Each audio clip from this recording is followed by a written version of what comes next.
तो बच्चों देखो, आज की क्लास में हम क्या शुरू करने जा रहे हैं, एप्लीकेशन ऑफ डेरिवेटिव, हिंदी में बोले तो अवकलन के अनुप्रयोग।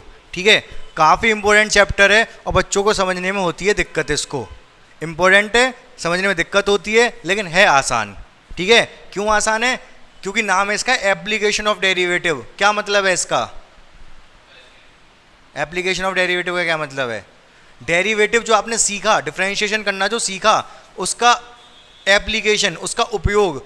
क्यों पढ़ रहे हो आप डिफरेंशिएशन, वो चीज़ है इसमें। ठीक है, जो डिफरेंशिएशन हमने पढ़ा वो क्यों पढ़ा, वो चीज़ इस चैप्टर में सिखाई जाएगी। ठीक है ना? तो उसकी कुछ एप्लीकेशन देखेंगे, क्या क्या एप्लीकेशन उसकी हो सकती हैं।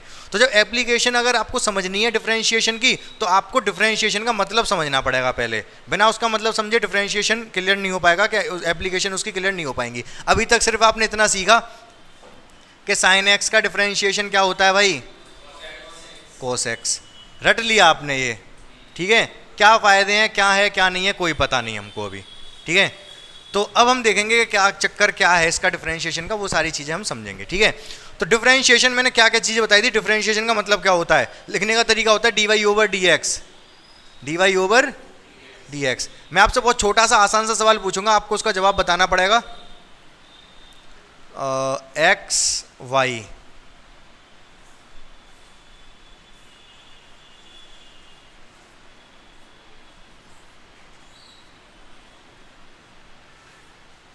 एक्स वाई, फर्स्ट सेकंड,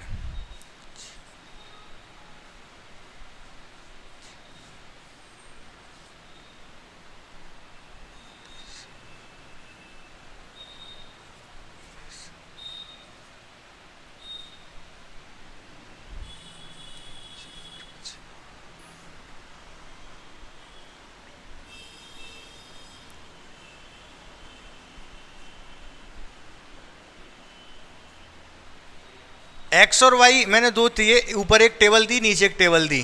ठीक है, इसमें अगर आपसे पूछा जाए इस वाले में dy ओवर dx बताओ, आपसे इसमें पूछा जाए dy ओवर dx बताओ, क्या आप बता पाओगे?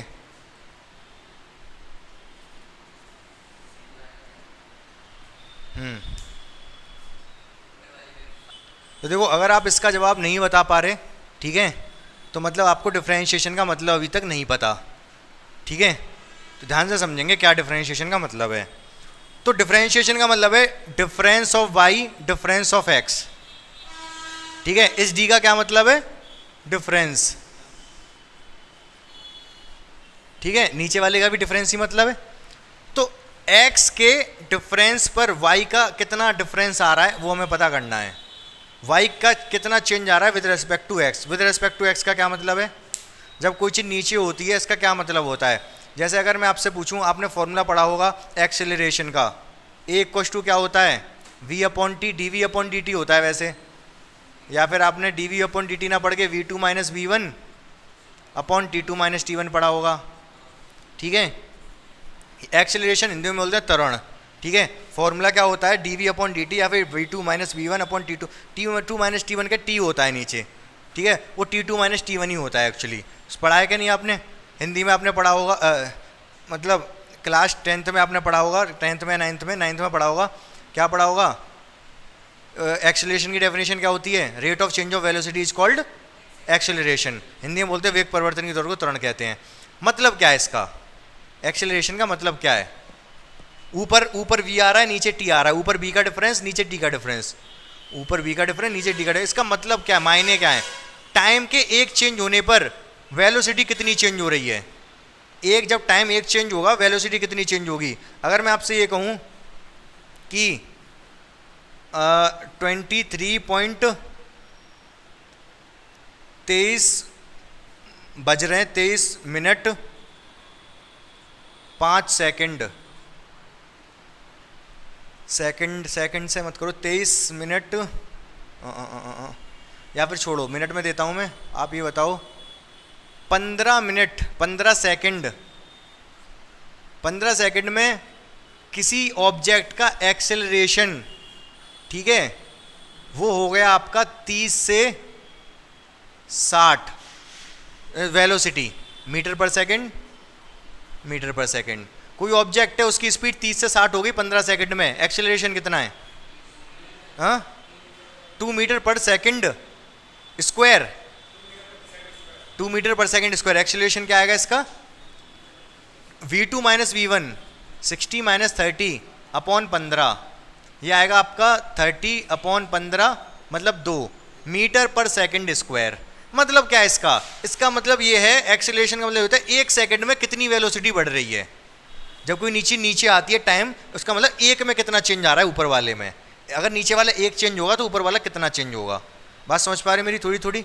बाकी फॉर्मूला तो है ही है, ध्यान से समझते रहना चीज़ों को। एक बार समझ आ गई तो फिर कोई दिक्कत नहीं है, ये चीज़ भूलने वाली नहीं है कि भूल जाओगे आप। एक बार दिमाग में फिट हो गया फिर नहीं भूलोगे।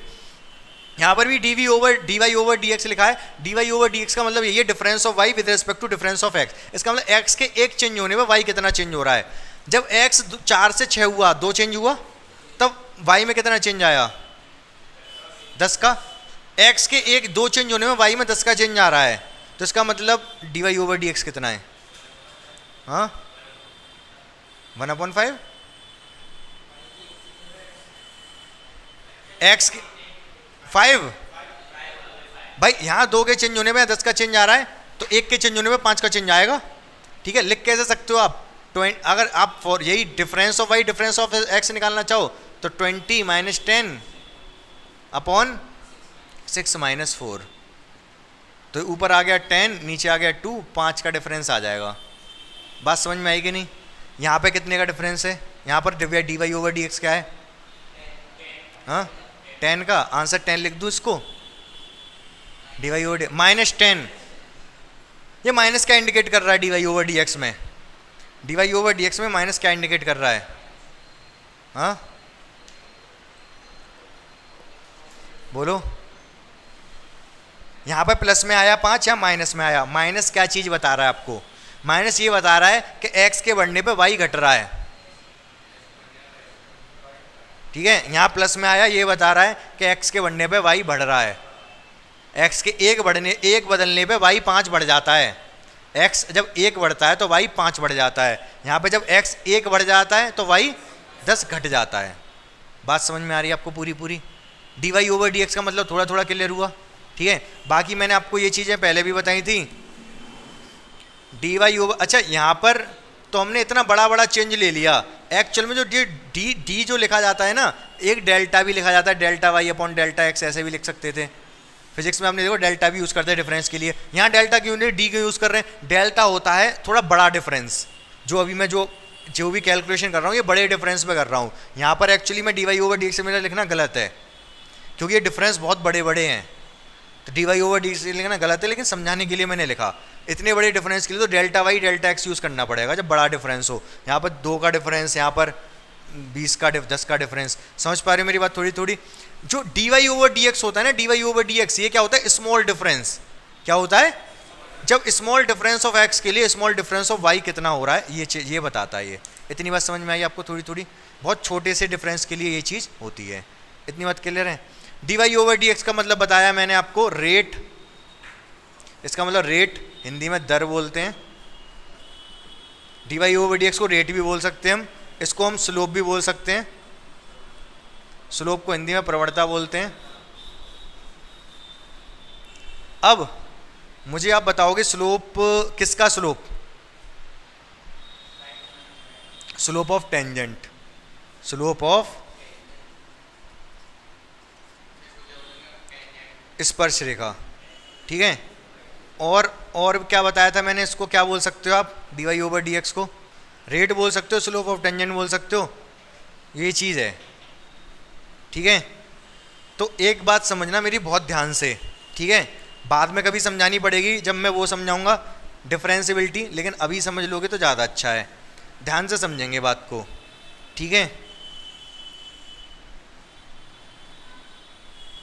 इम्पोर्टेंट कॉन्सेप्ट है, आपके दिमाग में बैठ जाना चाहिए ये जो बताने जा रहा हूँ। देखो ये ग्राफ बनाया है मैंने। अगर मैं आपसे पूछूं 1 से लेके 6 तक, जब इसको कुछ भी ले लो, x ले लो, इसको y ले लो, 1 से लेके 6 तक y का क्या रेट है चेंज होने का? y भी चेंज हो रहा है x के रेस्पेक्ट में, एक्स चेंज हो रहा है तो वाई भी चेंज हो रहा है। तो वाई किस रेट से चेंज हो रहा है with respect to X? Y किस रेट से चेंज हो रहा है with respect to X in the interval 1 to 6, 1 से लेके 6 तक के इंटरवल में? बता सकते हो आप एक्स के रेस्पेक्ट में वाई कितना चेंज हो रहा है? ठीक है, 1 से लेके 6 तक पूरे इंटरवल में पूछ रहा हूँ ओवरऑल। बताओ, आप लगाओ दिमाग, बता सकते हो? नहीं आ रही बात समझ? मैं बता देता हूँ। देखो वाई जो चेंज हुआ है 2 से लेके 7 हो गया, कितना चेंज हुआ? कितना चेंज हुआ? 5 चेंज आया वाई में। करस्पॉन्डिंगली एक्स में कितना चेंज आया? 1 से लेके 6, इसमें भी 5 का चेंज आया। तो ओवरऑल जो चेंज हो रहा है वो 1 है। 1 का मतलब एक्स के एक चेंज होने पे वाई भी एक चेंज हो रहा है, ये माना जा रहा है। क्या ऐसा ही है हर जगह? नहीं, बहुत ध्यान से सुनना मेरी बात। 1 से लेके 3 तक,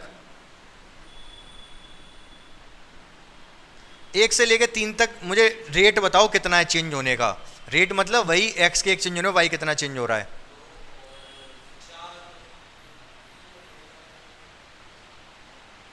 वाई का क्या रेट है with respect to X? Y के चेंज होने का रेट, हाँ 0.5/2, बिल्कुल सही बताया इन्होंने। वाई एक्चुअली चेंज हुआ 2 से लेके 2.5 तक, तो वाई जो चेंज हुआ केवल 0.5 चेंज हुआ, लेकिन एक्स तो 2 का चेंज आ गया, तो कितना 0.25। ये माना जा रहा है कि जब 1 से लेके 3 तक इसका चेंज होने का रेट 0.25 है, मतलब ये माना जा रहा है कि जब एक्स 1 बढ़ेगा आगे तो वाई 0.25 ऊपर बढ़ेगा। लेकिन ये 1 से लेके 6 तक क्या बढ़ा रहा है कि एक्स के एक आ रहा है ना, एक्स के 1 बढ़ने में वाई भी 1 बढ़ेगा। क्यों? क्योंकि चेंज होने का रेट सेम नहीं है हर जगह। बात आप मेरी समझ पाए थोड़ी थोड़ी या नहीं? नहीं आया क्या? हाँ बराबर नहीं है वो तो मैं कह रहा हूँ। मैं आपसे ये पूछ रहा हूँ, एक टेबल बना दे रहा हूँ मैं 2। अगर मैं केवल और केवल नोटिस करूं 1 पे और 6 पर, 1 पे और 6 पर एक्स वाई, एक्स जब 1 था वाई जब 6 था, सॉरी एक्स जब 1 और वाई जब 6, तो जब वाई एक्स के 1 होने पे वाई कितना था 2, जब एक्स 6 हुआ तो वाई कितना हो गया 7। सही बात है ये? तो यहाँ रेट बताओ कितना होने का, यही रेट निकालोगे। 5 चेंज आया एक्स में, इसमें वाई में भी 5 चेंज आया, 5/5, 1 का 1 में चेंज आ रहा है। 1 के बढ़ने पे लग रहा है हमें ऐसा कि एक्स के 1 बढ़ने पे वाई भी 1 बढ़ रहा है, लेकिन यूनिफॉर्म नहीं है ना। अगर मैं यही चीज़ 1 से 3 करूँ, केवल 1 से 3 तक ही देखूँ एक्स वाई, एक्स की वैल्यू 1 और 3, तो वाई की वैल्यू कितनी है? 1 पे 2 और 3 पे कितनी है? 0.25। एक्स के 2 चेंज होने पर वाई मात्र 0.25 चेंज हुआ। तो यहाँ पे अगर मैं आपसे वो पूछूं आपसे delta Y upon delta X, तो डेल्टा वाई अपॉन, अब डी नहीं यूज़ कर रहा मैं, क्यों? क्योंकि डी एक्चुअल में कुछ और होता है, बताऊंगा मैं अभी क्या होता है। तो कितना आएगा ये?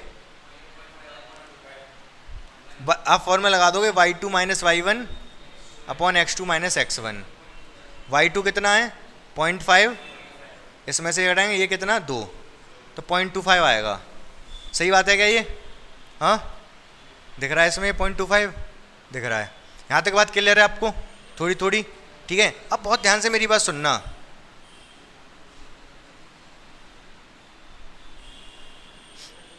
ये अभी जो हमने निकाला यहाँ पर 1 से लेके 6 तक का जब रेट निकालेंगे, 1 से लेके 6 तक का जब रेट निकालेंगे रेट, तो आप क्या फॉर्मूला यूज़ करोगे कि वाई कितना चेंज हुआ? भाई 6, 7 और 2, 7 में से 2 गए तो 5, और एक्स कितना चेंज हुआ? 1 से 6, 6 - 1, 5/5, यही तो करोगे आप? बोलो हाँ या ना? ठीक है। क्या आपको फॉर्मूला ध्यान है स्लोप का क्लास 11th का? स्लोप का जो फॉर्मूला हुआ करता था क्लास 11th में, क्या हुआ करता था? y2 - y1 upon x2 - x1। क्या हल्का फुल्का ध्यान है ये? ध्यान है हल्का फुल्का ये y2 - y1 upon x2 - x1? ठीक है, तो ध्यान से सुनना मेरी बात। तो अब देखो हो क्या रहा है एक्चुअली, यहाँ पर इसमें ये जो स्लोप निकाला हमने 5/5, ये किस लाइन का है? लाइन तो है ही नहीं कोई, स्ट्रेट लाइन। भाई अगर हमारे पास केवल ये वाला पॉइंट हो और केवल ये वाला पॉइंट हो, फिर तो हम ये मानेंगे ना कि ये लाइन जा रही है, इस लाइन का स्लोप है ये हमने जो निकाला इस पॉइंट को यूज़ किया और केवल इस पॉइंट को यूज़ किया। तो ये जो स्लोप निकाला 7 - 2, यहाँ पर वाई 7 है, ठीक है, और यहाँ पर वाई 2 है, तो 7 - 2, यहाँ पर x 1 है, यहाँ पर x 6, तो 6 - 1। समझ में आया ये? तो इसी लाइन का तो स्लोप है ये, हाँ या ना? क्लियर है? अब बहुत ध्यान से मेरी बात सुनना, फिर मैंने जब 1 से 3 मैं इस डिफरेंस को कम करता हूँ, ये दो जो पॉइंट थे, ये 2 पॉइंट यहाँ ले आऊँ तो कुछ यूँ करके लाइन जाएगी, समझ रहे हो? ठीक है, और मैं थोड़े और पॉइंट बिल्कुल पास पास ले आऊँ ये वाले, तो वो टेंजेंट बन जाएगी। क्या बन जाएगी? टेंजेंट, स्पर्श रेखा बोलते हैं हिंदी में। क्या आप मेरी बात समझ पा रहे हो? ठीक है, तो इस लाइन का स्लोप हमें क्या बता रहा था, इस यहाँ से लेके यहाँ तक किस रेट से चेंज हो रहा है, ये कर्व किस रेट से चेंज हो रहा है, इस पॉइंट से लेके इस पॉइंट तक। ये टेंजेंट क्या बता रही, इस पॉइंट पर, टेंजेंट तो एक ही पॉइंट पर होती है, तो इस पॉइंट पे ये किस रेट से चेंज हो रहा है, ये कर्व का चेंज होने का रेट क्या है इस पर्टिकुलर पॉइंट पे जहाँ पर ये टेंजेंट है। क्या थोड़ी थोड़ी बात और समझ आई? बिल्कुल नहीं आई? हाँ शौर्य, हल्का हल्का आया कुछ? मैं ये क्यों समझा रहा हूँ आपको, मैं ये समझा रहा हूँ, मैं ये समझाना चाहता हूँ जो dy/dx होता है ना, एक तो बहुत स्मॉल चेंज पे होता है, ठीक है, dy/dx बहुत स्मॉल चेंज के लिए ले आता है। यहाँ पर चेंज कितना था, 1 से लेकर 6 तक चेंज किया था मैंने, x में बहुत बड़ा चेंज था। मैं चेंज कम करना चाहता हूँ, मैं क्या करना चाहता हूँ, चेंज, ये जो चेंज है 1 से लेकर 6 तक का, इसको पास लाना चाहता हूँ। दोनों पॉइंट बहुत पास ले आए, अभी भी काम नहीं चला, अभी भी बहुत दूर है ये दोनों पॉइंट। तो दोनों पॉइंट को जब बहुत पास ले आएंगे तो एक ही पॉइंट बन जाएगा, वो एक ही पॉइंट बन जाएगा। तो उस पॉइंट पे ये जो लाइन खींची थी वो लाइन ना हो गए, ये तो एक्चुअली सीकेंट है। सीकेंट मतलब समझते हो, जो काटती हुई जाए, ये लाल वाले कर्व को काट रही है ये काली वाली लाइन। लेकिन अब ये क्या बन गई, जब दोनों पॉइंट को हम एक इतना पास ले आए तो क्या बन गई, ये टेंजेंट बन गई। ठीक है, ये वाली लाइन जब हमने ये y2 - y1 x2 - x1 किया था, क्या बता रही थी, ये इन दोनों पॉइंट के बीच में किस रेट से चेंज हो रहा है ये कर्व। अब ये टेंजेंट भी क्या बताएगी, इस पॉइंट पे किस रेट से चेंज हो रहा है ये कर्व। जैसे मैंने एक एग्जांपल लिया था, मैंने ये बताया था जब भी चेंज, जैसे हमारी गाड़ी स्पीड दिखाती है, ठीक है, अगर मैं पूछूं 3 बजे गाड़ी की स्पीड, हमारी गाड़ी चल रही है, मैं आपसे पूछूं 3 बजे गाड़ी की स्पीड कितनी है, आप बता पाओगे? बता दोगे जो मीटर में दिखा रहा होगा। लेकिन क्या एग्जैक्ट 3 बजे गाड़ी की स्पीड बताई जा सकती है? नहीं। पूछो क्यों? क्योंकि मैं आपसे ये कहूं, स्पीड कैसे बता सकता हूं, मैं ये कहूं कि अभी बज रहे मान लो 2 और फिर बजे 4, 2 बजे गाड़ी हमारी कहीं पर थी, मान लो 10 किलोमीटर दूर थी, 4 बजे हमारी गाड़ी पहुंच गई 50 किलोमीटर दूर, तो कितना स्पीड कितनी है गाड़ी की? हाँ, 2 बजे 10 किलोमीटर दूर है हमसे और 4 बजे 50 किलोमीटर दूर है, किस स्पीड से चल रही है गाड़ी? हाँ, 10 किलोमीटर पर आवर, सही बता रहे हो, 20। भाई 2 घंटे में कितना आगे पहुंच गई? 2 घंटे में कितना आगे पहुंच गई? 40, 10 से 50 40, 2 घंटे में 40 आगे पहुंच गई। 1 घंटे में कितना चल रही होगी? हाँ, 20 चल रही होगी 1 घंटे में। 1 घंटे में मतलब 3 बजे पूछूँ तो आप बता दोगे 30 पे होगी भाई। और जो 1 घंटे में जो डिस्टेंस कवर कर रही है वही स्पीड है। स्पीड क्या है? 1 घंटे में जो डिस्टेंस कवर कर रही है, स्पीड इसकी 20 किलोमीटर पर आवर। बात समझ में आई आपको? मतलब अगर स्पीड निकालनी है तो टाइम का डिफरेंस भी होना चाहिए और स्पीड डिस्टेंस का डिफरेंस भी होना चाहिए, तभी निकाल पाओगे। मैंने पूछा आपसे 2 से 4 के बीच में स्पीड कितनी है, तभी तो आपने डिस्टेंस ली, नीचे टाइम लिया। मैं आपसे पूछूं 3 बजे स्पीड कितनी है, तो आप कैसे बता पाओगे भाई? डिस्टेंस तो देखो कितने से कितने आगे बढ़ी वो, उसी के रेस्पॉन्डिंग नीचे टाइम लोगे, तो एग्जैक्ट टाइम पे नहीं बता सकते। हाँ या ना? ये बात समझ में आई भाई? अगर आपसे स्पीड पूछे 2 से 4 का टाइम दिया कि नहीं दिया मैंने, तो तभी आपने नीचे टाइम लिखा, ऊपर डिस्टेंस लिखी। अब मैं कहूँ 3 बजे स्पीड कितनी है, तो टाइम क्या लोगे फिर आप? टाइम डिफरेंस तो दिया ही नहीं मैंने नीचे। समझ पा रहे हो कि नहीं? तो जो आपकी मीटर जो स्पीड दिखा रहा है वो कौन सी स्पीड दिखा रहा है? वो स्मॉल डिफरेंस ले रहा है, टाइम ले तो रहा है लेकिन स्मॉल डिफरेंशिएट कर रहा है वो डिस्टेंस को। ds/dt क्या होता है? ds/d, ds क्या है यहाँ पर?